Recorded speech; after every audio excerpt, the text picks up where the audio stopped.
ঢেকিয়াজুলি ৰাজচক্ৰ এলেকাৰ বাতাসীপুৰত উদযাপন কৰা হৈছে সদৌ অসম আদিবাসী ছাত্ৰ সন্থাৰ 29তম প্ৰতিষ্ঠা দিৱস।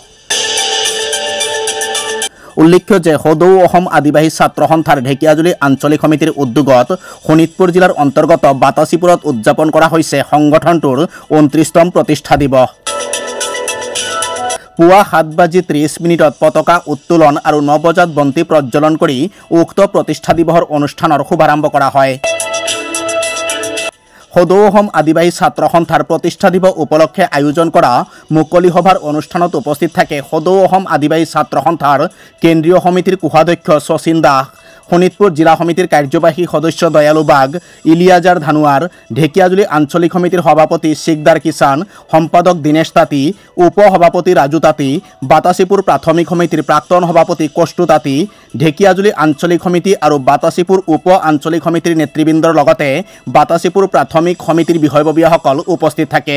উক্ত প্ৰতিষ্ঠা দিৱসৰ কাৰ্যসূচীত উপস্থিত থাকি সকলোৱে নিজৰ নিজৰ মতামত আগবঢ়োৱা পৰিলক্ষিত হয়। আজি আমি সদৌ অসম আদিবাসী ছাত্ৰ সন্থা আছা ঢেকিয়াজুলি আঞ্চলিক সমিতিৰ উদ্যোগত আৰু বাতাসীপুৰ উপ আঞ্চলিক আৰু প্ৰাথমিক সমিতিৰ সহযোগত আজি আমি বাতাসীপুৰ আছা কাৰ্যালয়ৰ প্ৰাংগণত 29তম প্ৰতিষ্ঠা দিৱস পালন কৰিব ওলাইছোঁ।